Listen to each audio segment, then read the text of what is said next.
Halo, assalamualaikum warahmatullahi wabarakatuh. Selamat datang kembali di Haryana Official. Kan kawan semuanya, gimana kabar sampean semuanya? Semoga baik-baik saja di dalam lindungan Allah SWT. Amin. Dan semoga mbak-mbak semuanya yang nonton video ini jauhkan dari mara bahaya. Amin. Mbak, kali ini kita bahas tentang masalah hutang di negara Hong Kong. Dan korbannya ini TKW Indonesia, pelakunya pun juga TKW Indonesia. Kejadian seperti ini banyak banget dan sering banget. Kenapa sampai detik ini, sampai saat ini kasus seperti ini selalu aja. Jadi mungkin kawan-kawan bisa menjawabnya, kenapa kok kasus penipuan ini masih tetap terjadi? Padahal sering banget loh para korbannya ini mengadu di sosial media. Bahkan banyak sekali berita-berita dan para YouTuber ini membahas tentang masalah hutang atau korban dari hutang. Semoga dengan adanya pembahasan ini bermanfaat buat kawan semuanya. Naik ke depannya kudu hati-hati. Dan ini adalah pembahasan dari channel ini, masalah hutang piutang. Kawan, jadi pelaku ini namanya Mbak Eni atau Kasini. Dan beliau ini sudah bekerja di negara Hong Kong lebih dari 21 tahun kan kawan. Dan beliau ini berasal dari Blitar, daerah Kendal Rejo. Nah ini awalnya aku baca cuman biasa aja ya, tapi dari kesini beritanya ini selalu berulang-ulang. Dan kemudian aku melihat bahwa yang paling menarik korbannya ini nggak hanya satu kan kawan, yang dijadikan saksi oleh si Mbak Kasin ini, tapi lebih dari satu orang. Oke. Mbak Eni ini memang memiliki nasib yang kurang baik bekerja di negara Hong Kong. Mungkin karena perilaku dia yang kurang baik juga. Jadi ketika dia awal kerja, dia ini sudah diinterminate. Ketika awal kerja, dia ini dituduh mencuri oleh majikan, yang akhirnya juga diinterminate. Kemudian yang terakhir juga konangan hutang bank, kemudian sama majikan juga diinterminate. Jadi banyak sekali diinterminate. Ya mungkin karena itu karmanya hutang sama teman-temannya atau korbannya banyak, dan itu pun tidak dibayarkan kawan. Dan ternyata ini tidak hanya masalah bank-bank, tapi juga masalah pembelian pulsa yang tidak dibayar oleh dia. Dan pembelian pulsa ini mencapai 700 Hong Kong dolar atau setara 1.400.000 rupiah. 1.400.000 rupiah. Jadi lumayan banyak juga ya. Dan ini biasanya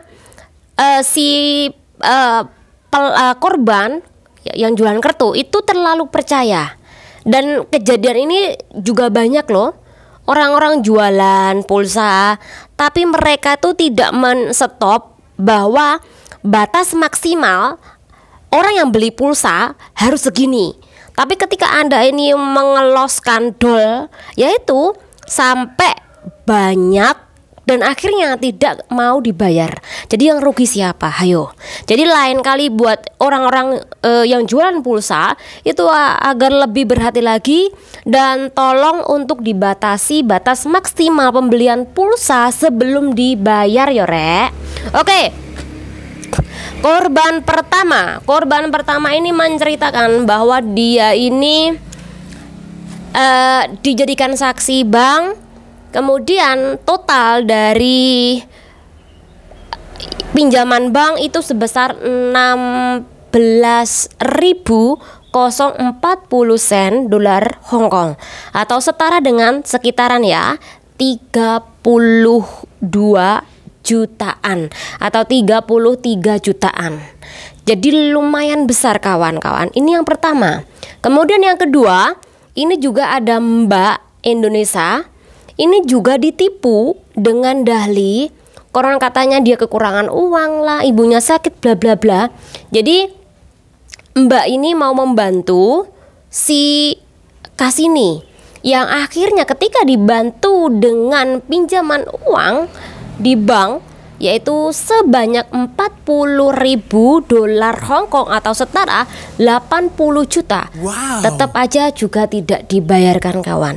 Ini yang kedua. Kemudian yang ketiga juga seperti itu kan kawan. Hutang juga tidak dibayar oleh Mbak Kasih ini.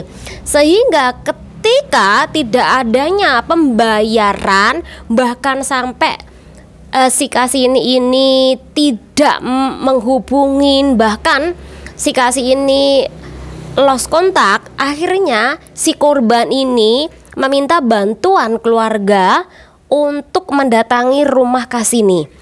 Karena di rumah Kasih ini itu tidak memiliki apa-apa, akhirnya yang dijabel adalah montore keluarga Kasih ini.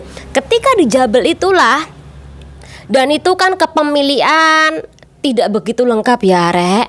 Ya kalau dijual cuman laku 3 juta, tapi lumayan daripada tidak dibayar sama sekali. Jadi di dalam kasus seperti ini kenapa kita bahas? Lagi-lagi kasus tentang masalah hutang kemudian kabur iki sering sekali terjadi. Dan kenapa mbak-mbak semuanya tidak menjadikan kasus-kasus teman-teman yang lain sebagai pelajaran?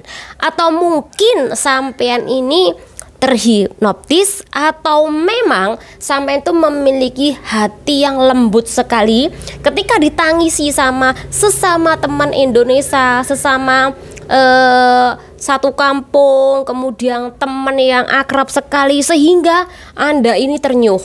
Atau mungkin memang Anda ini ibaratnya adalah dibayar. Lagi-lagi kalau Anda di posisi ketiga-tiganya tadi tetap untuk menghindari, karena jarang sekali Anda ini menemukan orang yang amanah ketika hutang bank. Jadi saya sendiri juga membatasi ketika teman aku hutang itu berapa sih batasannya. Karena ketika tidak dibayar aku masih ada sedikit lega, tapi ketika melebihi batas maksimal pasti sampean bakal ngamuk, pasti sampean bakal marah. Karena apa? Uang yang mereka pinjam itu terlalu banyak. Ini kasus pertama. Kita bakal membahas tentang masalah kasus lokal. Siapa tahu bisa jadikan pelajaran kan kawan. Jadi tanggal 6 Mei 2024 sorean ini ada perempuan lokal umur 47 tahun yang bernama Mbak Liu. Mbak Liu ini sedang ngopi-ngopi, sedang santai-santai di bawah flagnya dia sambil ngerokok kan kawan. Ketika dia ngerokok, kemudian didatangilah sebuah mobil berwarna hitam, dan di situ ada 3 orang laki-laki kawan-kawan. Nah, 2 orang ini langsung menggelandang si Mbak Liu tadi untuk menaiki mobil hitam, yang dimana daerah tempat dia nongkrong itu adalah di Ma On Shan. Nah, ketika Mbak Liu ini sudah dibawa masuk ke dalam mobil, 1 orang laki-laki ini langsung menaik ke flat si Mbak Liu dan kemudian membakar flatnya Mbak Liu tadi. Tapi sebelum dia membakar, untung aja ketahuan sama sapam di sana, alhasil digagalkan kan kawan. Oke, kemudian setelah sorenya ini membawa atau menyulik si Mbak Liu ini, 3 orang ini langsung pergilah ke daerah perumahan Singgi. Nah di situ mereka tuh membiarkan Mbak Liu itu tetap di dalam mobil warna hitam selama 6 jam kan kawan. Karena setelah itu polisi menemukan si Mbak Liu ini dan kemudian menangkap ketiga-tiganya penjahat tersebut. Sampai ngerti nggak kenapa kok penjahat itu sampai melakukan penculikan kepada si Mbak Liu? Itu karena si Mbak Liu ini memiliki hutang ke 3 perampok itu, 3 penculik itu. Jadi Mbak Liu itu memiliki catatan hutang sebesar 100.000 dolar Hong Kong. Dan kemudian ketika ditelepon sama orangnya itu, si Mbak Liu itu tidak mengangkat, bahkan menghilangkan jejak, bahkan memblokirkan kawan. Alhasil karena jengkel perbuatan yang dilakukan oleh Mbak Liu. Nah, mas-mas perampok itu akhirnya melakukan penculikan kepada si Mbak Liu kan kawan. Jadi di dalam kasus seperti itu memang kalau pinjam nggak bayar itu mangkel banget. Tetapi kawan-kawan buruh migran ini masih memiliki rasa takut, masih memiliki belas kasihan. Tidak mungkin kan ketika kawan-kawan ini meminta, kemudian akhirnya ini mereka tidak membayar, akhirnya kawan-kawan ini saking geramnya lalu melakukan pemukulan, bahkan kawan-kawan sampai menculik. Kan tidak mungkin, karena kawan-kawan ini masih memiliki welas asih kan, apalagi di negara orang tidak mungkin kawan-kawan bakal melakukan penculikan. Kalaupun kawan-kawan geram itu minimal ya, maksimalnya ya kawan-kawan pasti bakal nyantet lah, ujung-ujungnya disantet biar kapok, seperti itu kan. Tapi kalau kawan-kawan melakukan kekerasan itu tidak mungkin karena kita tinggal di negara Hong Kong. Oke, sekali lagi dalam kasus seperti ini untuk hati-hati meminjamkan uang atau kawan-kawan itu meminjamkan data sampai kepada orang lain. Hati-hati juga kawan-kawan menjadi saksi, karena ketika kawan-kawan menjadi saksi maka kedudukan di negara Hong Kong antara peminjam dan saksi itu sama. Ketika si peminjam ini tidak membayar maka saksi yang bakal dikerja. Jadi sekali lagi, karena aku cuma sebagai saksi enak aja, cuman saksi kok. Enggak kan kawan, karena hukum di negara Hong Kong masalah hutang piutang di bank, ketika Anda menjadi saksi berarti Anda bertanggung jawab juga kepada hutang si peminjam pertama nggih. Semoga dengan penjelasan ini bermanfaat buat kawan-kawan semuanya. Channel Luri, wassalamualaikum warahmatullahi wabarakatuh. Bye.